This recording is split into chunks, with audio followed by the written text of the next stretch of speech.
빌립보서 4장 11절부터 13절 말씀을 중심으로 한번 보시기 원합니다.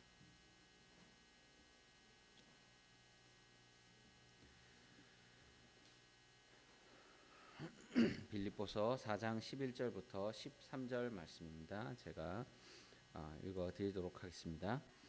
내가 궁핍함으로 말하는 것이 아니니라. 어떠한 형편에든지 나는 자족하기를 배웠노니 나는 비천에 처할 줄도 알고 풍부에 처할 줄도 알아. 모든 일 곧 배부름과 배고픔과 풍부와 궁핍에도 처할 줄 아는 일체의 비결을 배웠노라.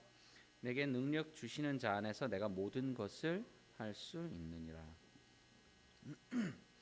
저는 이 말씀을 대할 때 어떻게 이게 가능하다는 건가?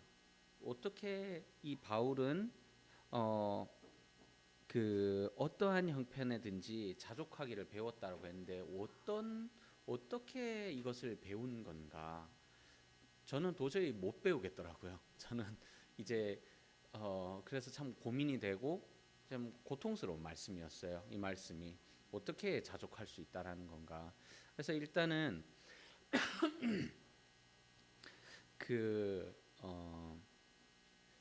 이제 자족이 무엇인가에 대해서 아마 좀 오해가 있는 것 같다라는 생각이 들었습니다. 여러분 자족이라는 단어를 떠올리시면은 보통 어떤 단어와 자족이 연결이 되나요?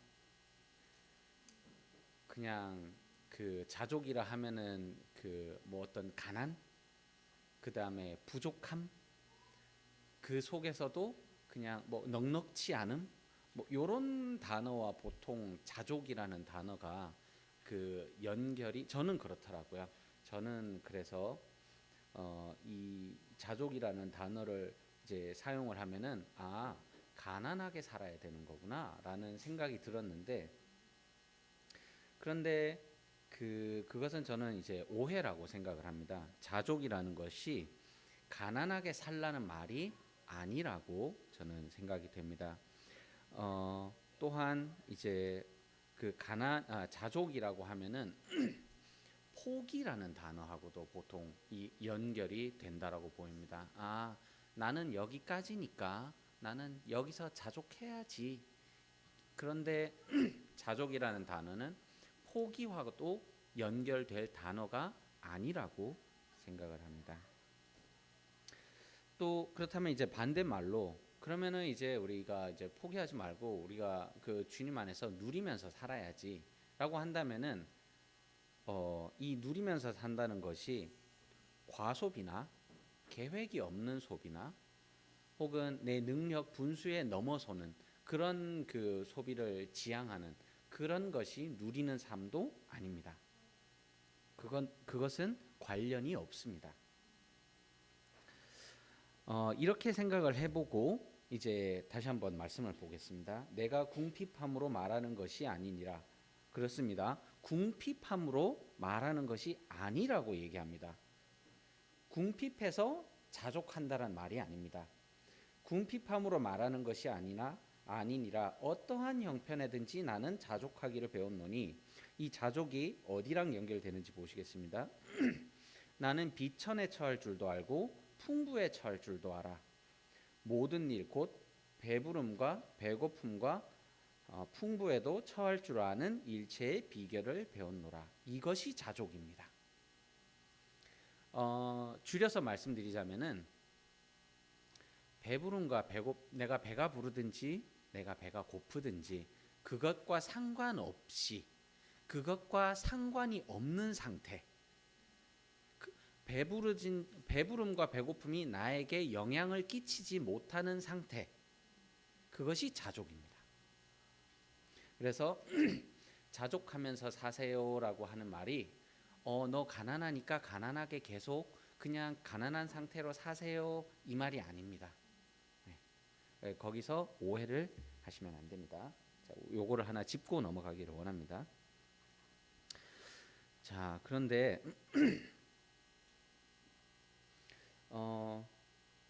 우리가 그렇다면은 이렇게 되기 위해서 무엇을 한번 생각해보고 무엇을 고민해 봐야 되는지 한번 제 말씀을 나눠보기를 원합니다. 우리가 자족하기 위해서 우선은 비교하지 말아야 됩니다. 남과 비교하는 삶을 살게 되면은 참 자족하기 어려워집니다. 그러면은 우리는 왜 비교하게 되는가를 생각해 보면은 우리가 서로 다른 환경에 처해 있기 때문입니다. 누구는 이제 더 많은 월급을 받고 누구는 적은 월급을 받고 누구는 부자 부모를 두었고 누구는 가난한 부모를 두었죠. 그런데 이것을 생각하면서 이제 비교를 하는 것이죠. 누구는 부자 부모 밑에 태어나서 행복하게 떵떵거리면서 잘 사네라고 얘기하지만 그 잘 산다는 말이 그것이 무슨 의미인지도 한번 생각을 해봐야 됩니다. 우리가 돈이 있으면 잘 사는 겁니까? 말씀에서는 이렇게 말씀하셨죠. 이제 그 부하면서 싸우는 집에서 사는 것보다 가난하지만 화목한 집에서 사는 게 낫다고 그렇게 말씀을 하셨죠. 근데 우리가 잘 산다는 말을 행복하게 다툼 없이 평안하게 산다는 말보다 돈이 넉넉하다는 것을 잘 산다라고 보통 인식을 하게 됩니다. 그래서 그 부분은 사실은 우리가 속고 있다라고 저는 보게 되고요. 그러다 보니 이제 비교하는 마음이 들 때는 저 사람이 돈이 많으면 당연히 나보다 더 행복하겠거니라고 생각을 합니다. 그러나 실상 그렇지 않죠. 그 사람은 오히려 더 심적으로 각박하고 힘들고 고통 속에 처해 있지만 오히려 우리가 그 비교함으로 인해서 그 사람의 불행한 처지를 그냥 돈이 많음으로 행복하다고 오해하고 나는 행복한데 내 스스로가 행복하지 않다라고 자신을 행복하지 않은 인간이라고 규정합니다. 내가 실상은 더 행복한데.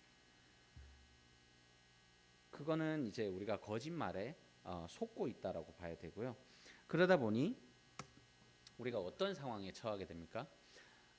내가 돈이 적은데 돈이 많은 사람을 향해서 이제 따라가 보려고 하다가 안 될 것 같으니까 화가 나죠. 분노하게 되고 저 돈 많은 사람들 저 돈 다 뺏어 가지고 우리가 나눠 가져야겠다. 이러면 어떻게 됩니까? 이제 자유민주주의와 떠나는 삶을 이제 선택하게 되는 거죠. 자, 그 말은 여기까지 하고요. 자, 그러면 이제 우리가 생각해 볼 것은 그러면 하나님은 왜 이렇게 뭐라 그럴까 모두가 하나님은 분명히 공정하신 하나님이신데 또 공평하신 하나님이라고 하는데 왜 모두가 다른 상황에 처해 있고 그럼에도 불구하고 우리는 왜 하나님이 공정하다 공평하다고 이야기하는가에 대해서 한번 생각해 볼 필요가 있습니다. 그래야 자족할 수 있거든요. 하나님께서는 그 악인에게나 선인에게나 모두 공평하게 해를 주시고 비를 주시고 악인이라고 넌 악하니까 네 머리 위에는 비를 안 내릴 거야. 너는 악하니까 네 밭에는 비를 안 내릴 거야. 너는 악하니까 더 빨리 네 생명을 데리고 가겠어. 그렇게 안 하시죠. 그리고 선인이라고 너는 너에게는 더 좋은 햇빛과 더 많은 햇빛과 풍부한 물을 주어서 너의 산업이 아주 번창하도록 해주겠어. 그렇게도 안 하십니다. 사실은 그냥 똑같습니다. 악인에게나 선인에게나. 그러면은 이제 구원받은 저희로서는 이렇게 생각해 볼 수도 있죠. 우리는 구원받은 하나님의 자녀인데 우리는 이제 우리에게는 더 좀 특별한 대우를 해주셔야 하지 않는가. 그런데 우리가 하나님 안으로 들어오기 전에 우리가 악인이었을 때 지금도 뭐 선하다라고 얘기할 수는 없죠. 그저 우리가 옷을 덧입었을 뿐이죠. 그러면 그때 우리가 먼저 죽었어야 될 수도 있죠. 그러니 구원받은 자라고 구원받지 못한 자라고 해서 그것 하나님께서 따로 구분하지는 않으시는 거죠.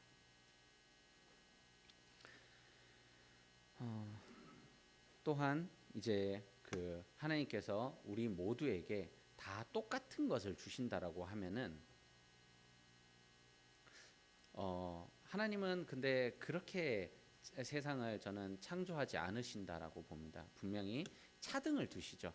누구에게는 이런 얼굴로, 누구에게는 저런 몸으로, 누구에게는 저런 부모로 이제 분명히 차이를 두십니다. 그게 사실은 이상한 일은 아닙니다. 그러나 저희가 생각해 봐야 될 것은 그 하나님께서 분명 우리가 입고 있는 이 외모, 옷이죠.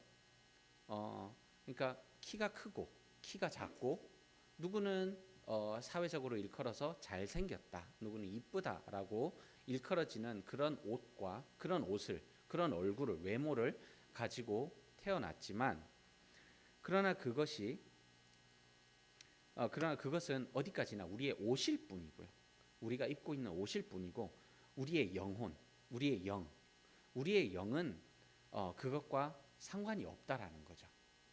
그러니까 우리가 비교하는 것은 어디까지나 무슨 옷을 우리가 입고 있느냐. 누구는 좋은 옷을 입었네. 좋은 옷 입었네. 맞아. 그렇지. 저 사람은 좋은 옷을 입었네. 근데 나는 조금 낡은 옷을 입었네. 그러나 그것은 옷일 뿐이고요. 여러분들 안에 있는 그 영 자체는 하나님께서 공평하게, 완전하게 창조하셨다라고 저는 생각을 합니다. 공평하게 하나님과 소통할 수 있는 능력을 주었고 하나님과 대화하고 이해할 수 있는 그런 영을 주셨고 하나님을 닮은 그 존재로서 하나님께서 창조하셨다라고 저는 생각을 합니다. 단 그 영이 입고 있는 옷은 다를 수 있습니다. 근데 우리가 불만을 가지는 것은 그거죠. 왜 네 옷과 내 옷이 다르냐? 너도 나도 우리 좀 같은 옷을 입으면 안 되냐? 왜 다른 옷을 입혀놨냐? 라고 하는데 그 부분은 사실은 하나님의 권한입니다. 로마서 말씀을 하나 보시기를 원합니다.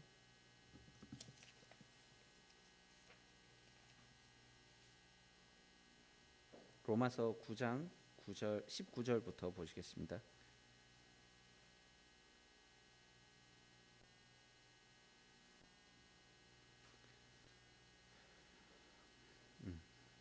제가 읽어드리겠습니다. 혹 내가 내게 말하기를 그러면 하나님이 어찌하여 허물하시느냐 누가 그 뜻을 대적하느냐 하리니 이 사람아 내가 누구이기에 감히 하나님께 반문하느냐 지음을 받은 물건이 지은 자에게 어찌 나를 이같이 만들었느냐 하겠느냐 토기장이가 진흙 한 덩이로 하나는 귀 있을 그릇을 하나는 천 있을 그릇을 만들 권한이 없느냐 만일 하나님이 그의 진노를 보이시고 그의 능력을 알게 하고자 하사 멸하기로 준비된 진노의 그릇을 오래 참으심으로 관용하시고 또한 영광 받기로 예배하신 바 긍휼의 그릇에 대하여 그 영광의 풍성을 알게 하고자 하였을지라도 무슨 말을 하리요. 자, 그렇습니다. 이 부분은 이제 저희가 왜 나를 이렇게 만들었냐라고 왜 나에게는 이런 옷을 입혔느냐고. 그러니까 여러분의 입고 있는 옷이 여러분이 아닙니다. 여러분은 하나님께서 완전하게 만드셨고 하나님께서 아름답게 만드셨습니다. 그러나 여러분이 입고 있는 옷은 다릅니다. 그래서 우리가 불평하는 건 그겁니다. 왜 나에게는 이런 낡은 옷을 입혀놨고 저 사람에게는 좋은 옷을 입혀놨느냐. 왜 똑같은 동일한 옷을 입혀놓지 않았느냐라고 화가 날 수 있습니다. 그럴 때 이제 하나님께서 말씀하시죠. 그것은 나의 권한이다. 그것은 나의 권한이니 네가 그것에 대해서 말할 바가 아니다. 라고 하나님께서는 사실은 말씀을 하시는 겁니다. 그렇지만은 일부 이제 여전히 마음속에 드는 불만이 있을 수 있습니다.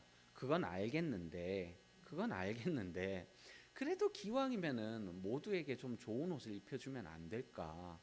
이런 마음이 들 수 있습니다. 근데 우리가 이제 삶을 살아가면서 그 생각에 매몰이 되어 가지고 왜 나는 이렇게 낡은 옷을 계속 입혀놨느냐 그 생각으로 삶을 그 생각이 나의 삶을 쥐고 흔들고 그 생각으로 내 삶을 끝까지 그 생각이 나를 이제 죽을 때까지 쥐고 흔들게 되면 우리가 놓치는 것이 무엇이냐면은 하나님 나라에 갔을 때, 그 나라에 갔을 때 받을 상급을 놓치게 되는 겁니다. 하나님께서 공정하신 하나님입니다. 공정하시다라고 하는 것은 우리 각자의 형편에 맞춰서 너는 낡은 옷을 입고 있고 너에게는 이제 풍부한 그 어떤 돈을 주지 않았어. 그렇지만 그렇다 하더라도 네가 가진 것에서 얼마든지 그것을 하나님께 다시 돌려드려 하나님을 위해서 사용한다면은 그걸로 다른 사람보다 훨씬 더 더 많이 한 것으로 내가 인정을 해줄게라는 그런 말씀입니다. 그 말씀이 마태복음 25장 말씀부터 보시겠습니다.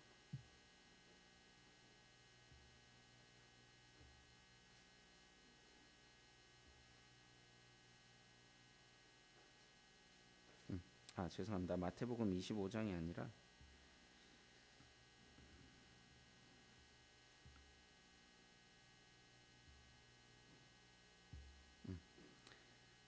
누가복음입니다. 누가복음 21장입니다. 두 렙돈 넣은 과부 이야기입니다. 21장 1절부터 제가 읽어드리겠습니다. 예수께서 눈을 들어 부자들이 헌금함에 헌금 넣는 것을 보시고 또 어떤 가난한 과부가 두 렙돈 넣는 것을 보시고 이르시되 내가 참으로 너희에게 말하노니 이 가난한 과부가 다른 모든 사람보다 많이 넣었도다. 저들은 그 풍족한 중에서 헌금을 넣었거니와 이 과부는 그 가난한 중에서 자기가 가지고 있는 생활비 전부를 넣었느니라 하시니라. 그렇습니다. 자, 하나님께서는 우리에게 가난한 옷도, 그러니까 낡은 옷, 가난한 옷도 입히시고 부자의 옷도 입히셨습니다. 그런데 이렇게 비교를 해보겠습니다. 자, 굉장한 부자가 있습니다. 자, 100억대 부자가 있습니다. 이 100억대 부자가 헌금을 1억을 넣었다고 봅시다. 그러면은 그냥 단순히 산술 비교입니다. 이게 꼭 이렇다는 것이 아닙니다. 100억이 있는데 1억을 넣었다라고 생각을 해봅시다. 그럼 100분의 1을 넣은 것이죠. 그런데 전 재산이 1,000만 원뿐인데 100만 원을 넣었다고 해봅시다. 그러면은 10분의 1을 넣은 것이죠. 그러면은 이제 이 말씀은 그 말씀입니다. 1억을 넣은 저 부자보다 100만 원 넣은 저 사람이 훨씬 많이 그 하나님께 드렸다라고 하나님께서는 공정하게 판단하시는 것이죠. 그러니까 나는 버는 수입도 없고 가진 것도 없어서 헌금도 사실은 뭐 10,000원, 20,000원도 사실은 힘들어요. 괜찮습니다. 그것이 문제가 아닙니다. 하나님께서는 공정하게 판단을 하시는 겁니다. 내가 하나님께서 나에게 주신 것에 대해서 얼마를 넣든지 간에 하나님께 어떻게 돌려드리든지 간에 이거는 그 산술적으로 비교하기 위해서 헌금을 말씀드린 거고요. 이거에 대해서 뭐 내가 그러면 이제 헌금을 얼마를 해야겠다 뭐 꼭 이런 말씀을 드리는 게 아닙니다. 산술적으로 그냥 편하게 비교하기 위해서 말씀을 드리는 거고요. 그래서 나의 가진 생활비를 뭐 어떻게 하고 이렇게 하고 나면은 얼마밖에 남지 않아요. 그렇지만 이거라도 하나님께 드릴게요. 그거를 하나님께서 받으실 때 그래 너는 저 1억 넣은 부자보다 훨씬 더 많이 했다. 너에게 저 1억 넣은 부자보다 훨씬 더 큰 상급을 주겠다. 하고 말씀을 하시는 겁니다. 공정하게. 내가 너에게 1달란트를 주었는데 네가 1달란트를 남겼으니 됐다. 너는 잘했다. 그리고 저 부자는 10달란트를 내가 맡겼는데 2달란트를 남겼네. 저 부자보다 네가 훨씬 더 잘했다. 라고 공정하게 판단을 하시는 것이죠.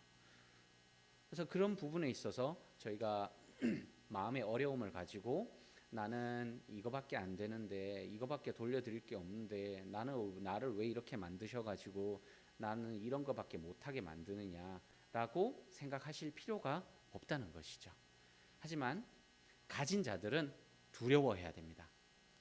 나에게 이만큼이나 주셨는데 내가 이것을 가지고 나 혼자 잘 먹고 잘 살고 나의 기쁨을 위해서만 사용했다면 하나님께서 그날에 반드시 물으실 겁니다. 내가 너에게 10달란트를 주었는데 너는 네 평생에 뭐 했냐? 라고 물어보실 겁니다. 그래서 크게 받은 만큼 큰 책임이 따라오는 겁니다. 큰 재산에는 큰 책임이, 큰 힘에는 큰 책임감이 따라오는 겁니다. 그렇기 때문에 저는 오히려 적게 가질수록 오히려 책임감이 더 적어져서 좀 더 마음이 편하지 않을까. 가진 게 없어서 다행이다. 내가 많이 가졌으면은 얼마나 하나님 앞에 가서 혼이 날까. 정말 겁나는데 적어서 다행이다. 큰 재산, 큰 힘에는 큰 책임이 따르는 겁니다. 큰 일을 하셔야 되는 겁니다. 크게 가진 분들은 큰 일을 하셔야 되는 겁니다. 작게 가지신 분들은 작은 것만 해도 하나님께서 칭찬하십니다. 그래서 내가 적다고 해서 걱정할 게 아무것도 없습니다. 오히려 더 기쁩니다. 자, 그래서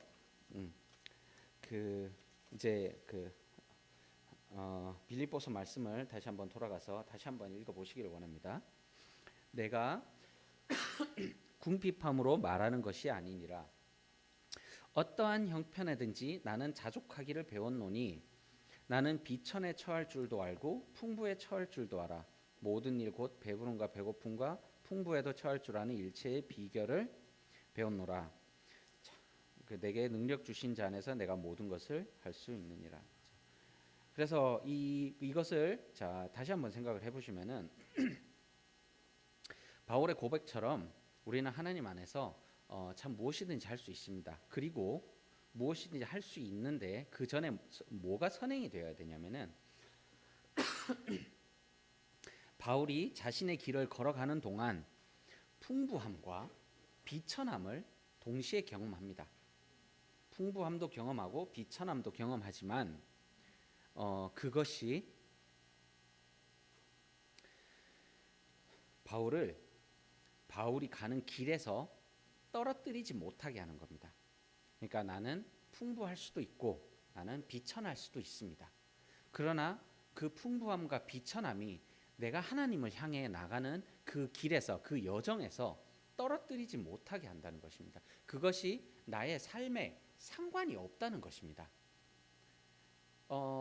이건 좀 웃긴 얘기긴 한데 내가 아무리 부자가 된들 하루에 10끼를 먹겠습니까? 100끼를 먹겠습니까?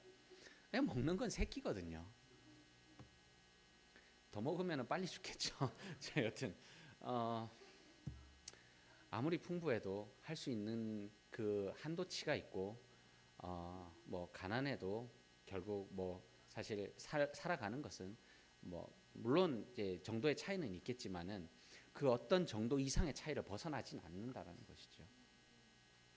오히려 그것이 가지는 책임감은 크게 벌어집니다. 앞서 말씀드렸다시피 가난한 자에게는 적은 책임감이 오는 것이고 가진 자에게는 큰 책임감이 따르는 것입니다. 그 환경이 내가 하나님을 향해 가는 그 여정에서 나를 끌어내리지 못하게 그것과 상관이 없이 나는 하나님을 향한 여정을 하는 것입니다. 가난하면 가난한 대로, 부하면 부한 대로 내가 가진 능력대로 하나님을 향한 여정을 행하는 것입니다. 그런데 오히려 부한 것이 나의 발목을 잡아서 하나님을 향해 가는 그 발목을 잡아서 내가 부해서 하나님이 없다 하고 내가 너무 가난하다고 해서 남의 것을 훔치면서 괴로워하면서 그렇게 또 하나님을 향한 여정에서 떨어지지 않게 저는 사실 그렇게 되기를 기도를 합니다. 그것이 나의 부함과 가난함이 나와 상관이 없기를 그것을 위해서 사실 기도를 합니다. 바울이 배웠다고 하는 것은 저는 이것이라고 생각합니다. 나에게 부함이 있을 수도 있고 가난함이 있을 수도 있지만 그것은 나와 상관이 없다. 그것은 나의 옷을 어떤 날은 좋은 옷을 입고 어떤 날은 좀 허름한 옷을 입지만 나 자신은 변하지 않고 그냥 그날 그날에 따라서 어떤 날은 좋은 옷을 입었다 허름한 옷을 입을 뿐이지 그것이 나와는 상관이 없다라고 저는 그것을 바울이 깨달았다라고 저는 생각을 합니다. 동시에 성도 여러분들도 이것에 아멘이 되시고 내가 입고 있는 이 옷이 나와 상관이 없고 그저 나는 묵묵히 하나님을 향한 여정을 그리고 하나님께서 내게 주신 이 삶을 묵묵히 걸어가는 것이다 라는 것에 혹시나 동의가 되시면 좋겠습니다. 자, 그리고 이제 마태복음 25장 14절부터 한번 보시기를 원합니다.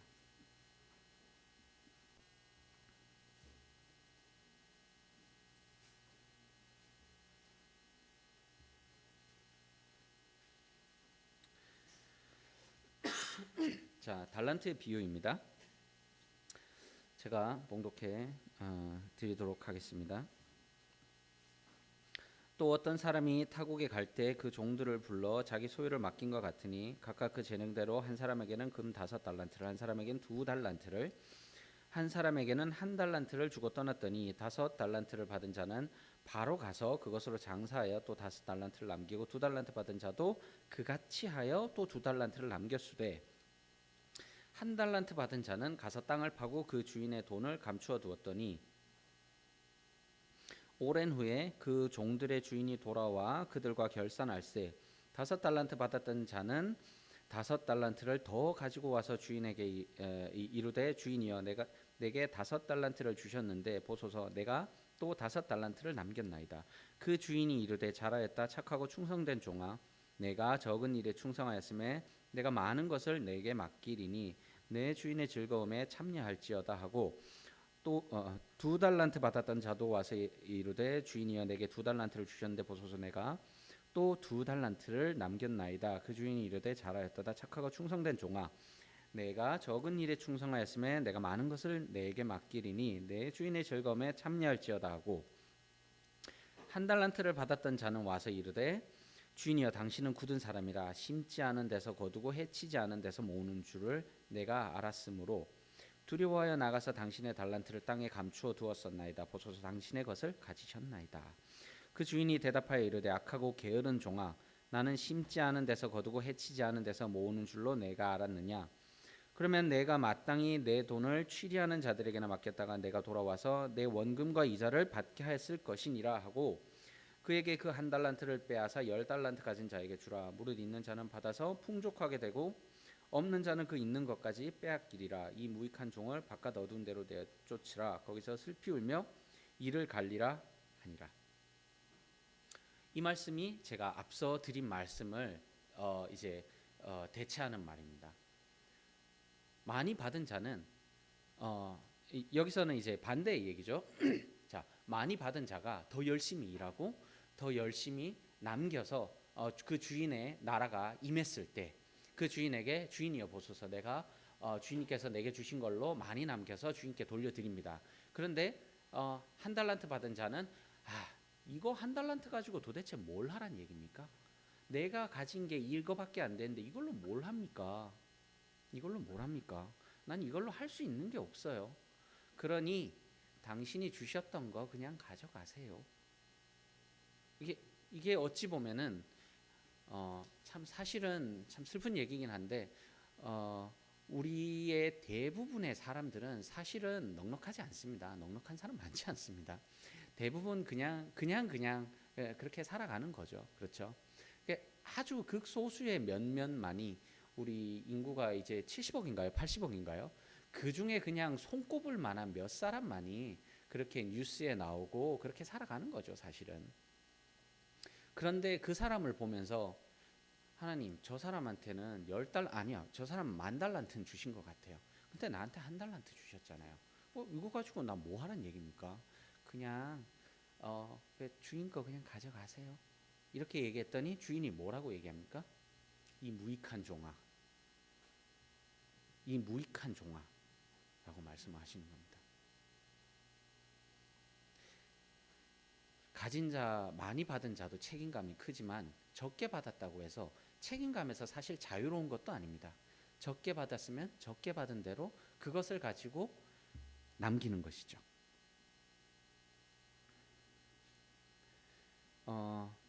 하지만 적게 받은 자는 적게 남겨도 괜찮습니다. 왜냐하면 적게 받았기 때문에 말씀드렸다시피 적게 남겨도 한 달란트 받았는데 한 달란트 남겼으면 하나님께서 정말 충성된 종아, 네가 나와 함께 이 나라를 다스리자. 너에게 고을을 주겠다. 이 고을을 주겠다는 말이 저는 그렇게 생각이 됩니다. 하나님께서 이제 우주를 만드셨잖아요. 이 우주를 창조하셨는데 이 우주에 그 수많은 별과 행성들로 가득 차 있잖아요. 눈이 닿지 않을 정도로 뭐 수백 뭐 광년 뭐 만 광년 뭐 이렇게 표현을 하는데 그것이 뭐 어디까지가 이제 참말인지 모르겠으나 확실한 것은 어마어마한 별들이 이 우주에 가득 차 있다는 것입니다. 이건 순전히 제 생각입니다. 하나님께서 이 나라를 하나님 나라에 오셨을 때 애써 만들어 두신 이 별들을 싸그리 다 없애버리실까요? 제 생각에는 순수히 제 생각에는 제가 상상하자면은 그 많은 별들과 그 은하에 생명이 가득하도록 하나님께서 혹시 만들지 않으실까? 그리고 착하고 충성된 종아, 너는 가서 안드로메다를 다스려라.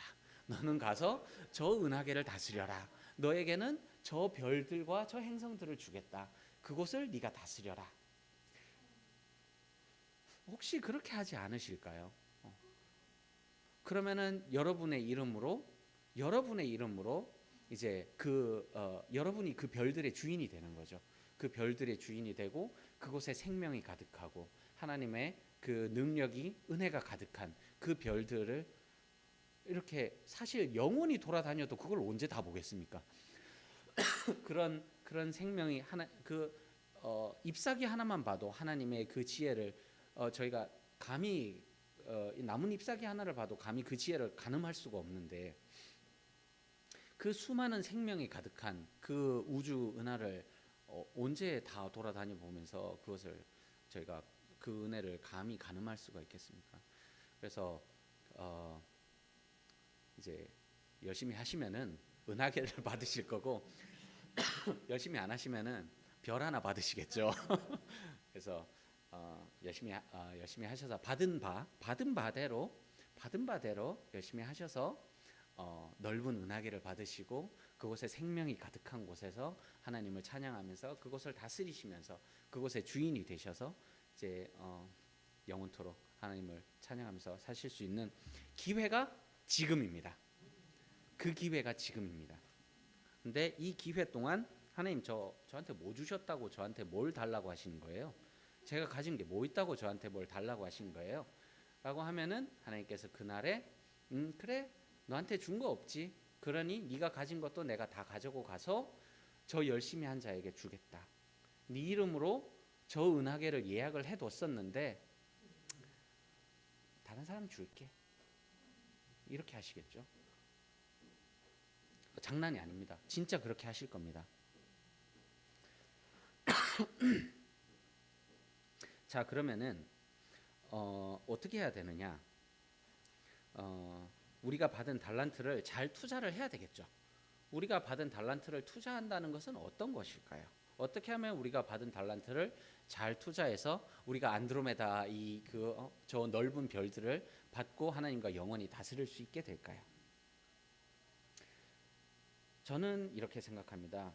어려운 일이 아니라 그것은 뭔가 내가 특별한 일, 뭔가 나라를 구하거나 무슨 대통령이 되어서 이 나라의 복음이 만개하게 하거나 그런 일이 아니라고 생각을 합니다. 자, 그 밑에 마태복음 25장 자 계속해서 읽어보시도록 하겠습니다. 31절부터 읽어보시겠습니다. 인자가 자기 영광으로 모든 천사와 함께 올 때에 그날에 자기 영광의 보좌에 앉으리니 모든 민족을 그 앞에 모으고 각각 구분하기를 목자가 양과 염소를 구분하는 것 같이 하여 양은 그 오른편에 염소는 왼편에 두리라. 그때 임금이 그 오른편에 있는 자들에게 이르시되 내 아버지께 복받을 자들이여 나와 창세로부터 너희를 위하여 예비된 나라를 상속받으라. 내가 줄일 때에 너희가 먹을 것을 주었고 목마를 때에 마시게 하였고 나그네 되었을 때에 영접하였고 헐벗었을 때에 옷을 입혔고 병들었을 때에 돌보았고 옥에 갇혔을 때에 와서 보았느니라. 이에 의인들이 대답하여 이르되 주여 우리가 어느 때에 주께서 줄이신 것을 보고 음식을 대접하였으며 목마르신 것을 보고 마시게 하였나이까. 어느 때에 나그네 되신 것을 보고 영접하였으며 헐벗으신 것을 보고 옷을 입혔나이까. 어느 때에 병드신 것이나 옥에 갇히신 것을 보고 가서 배웠나이까 하리니 임금이 대답하여 이르시되 내가 진실로 너희에게 이르노니 너희가 여기 내 형제 중에 지극히 작은 자 하나에게 한 것이 곧 내게 한 것이니라 하시고 임금이 대답하여 이르시되 또 내가 진실로 너희에게 이르노니 너희가 여기 죄송합니다. 또 41절입니다. 또 왼편에 있는 자들에게 이르시되 저주를 받을 자들아 나를 떠나 마귀와 그 사자들을 위하여 예비된 영원한 불못에 들어가라. 내가 줄일 때에 너희가 먹을 것을 주지 아니하였고 목마를 때에 마시게 아니하였고 나그네 되었을 때에 영접하지 아니하였고 헐벗었을 때에 옷 입히지 아니하였고 병들었을 때와 옥에 갇혔을 때에 돌보지 아니하였느니라 하시니 그들도 대답하여 이르되 주여 우리가 어느 때에 주께서 줄이신 것이나 목마르신 것이나 나그네 되신 것이나 헐벗으신 것이나 병드신 것이나 옥에 갇히신 것을 보고 공양하지 아니하더이까. 이에 임금이 대답하여 이르시되 내가 진실로 진실로 너희에게 이르노니 이 작은 자 하나에게 하지 아니한 것이 곧 내게 하지 아니한 것이니라 하시니라. 그들은 영벌에 의인들은 영생에 들어가리라 하시니라. 자, 저희는 하나님 저희의 이름은 생명책에 기록이 되어 있고 저희가 영벌에 들어가지는 않습니다. 그러나 이 임금이 한 이야기처럼 그날에는 공정한 심판이 있을 것이고 우리가 한 행동에 따른 그 반드시 응분의 대가가 있을 것인데 제가 앞서 말씀드렸다시피 그 대가를 받는 그곳에서 좋은 평가를 받을 것인지 나쁜 평가를 받을 것인지는 이 말씀에 있습니다. 45절입니다. 이에 임금이 대답하여 이르시되 내가 진실로 너희에게 이르노니 이 작은 자 하나에게 하지 아니한 것이 곧 내게 하지 아니한 것이니라 하시니라. 대단한 일이 아닙니다. 대단한 일이 아닙니다. 내 이웃을 사랑하고 내 눈앞에 있는 지금 이 사람 바로 옆에 계신 형제 자매님들 그리고 내 이웃 내 옆집에 사는 사람 내 윗집에 사는 사람 내 맞은편 집에 사는 사람 그리고 내 직장에서 만나는 사람 내 일터에서 만나는 그 내 이웃들에게 하는 것입니다. 그것이 하나님께서 저는 원하시는 것이라고 생각합니다. 우리가 무슨 대단한 일을 하라는 것이 아닙니다. 그것에 그들에게 하나님의 복음을 전하고 그들에게 우리가 등불이 되어주고 우리가 이 세상의 등불이죠. 우리가 세상 가운데로 들어가서 그들에게 등불이 되어주는 겁니다. 우리가 세상 가운데서 등불이 되어서 하나님께서 원하시는 세상이 어떤 것이라는 것인지에 대해서 밝혀주고 알려주고 말씀을 들려주고 우리가 또 그렇게 살고자 애쓸 때 우리 모두는 사실 그렇게 완벽하게 살 수 없죠. 그러니까 애쓸 때라고 표현을 드리겠습니다. 그렇게 살고자 애쓸 때 그러면 하나님께서 말씀하시는 거죠. 잘했다. 잘했다. 너를 위해서 준비한 저 은하계를 받아가라. 라고 말씀하시는 거죠. 저에게는 일을 주셔서 이제 가족을 부양할 수 있게 하셨고 또 자녀를 주셔서 자녀를 잘 양육할 것을 말씀하셨고 아내를 주셔서 아내를 사랑할 것을 말씀하셨고 또 내 이웃을 내 직장에 있는 사람들을 잘 그들에게 이제 등불이 되기를 원하시는 거죠. 그렇게 하면 되는 것입니다. 그렇게 하면은 그날에 하나님께서 말씀하실 겁니다. 잘하였다 충성된 종아 너를 위해서 예비된 그 상급을 받아가라. 그런데 하나님 저는 먹고 살기도 바쁘고요. 제 가진 게 없어서 지금 하루 벌어 하루 먹고 살아가고 이거 끊어지면은 죽을 것 같은데 이것만 생각해도 저는 힘들어요. 아무것도 할 수 있는 게 없어요. 이렇게 허름한 삶을 주시고는 저한테 도대체 뭘 하라고 말씀하시는 거예요? 라고 따지신다면은 그날에 하나님께서 너를 위해서 준비된 상급은 다른 사람이 가져갔다 라고 말씀하시겠죠.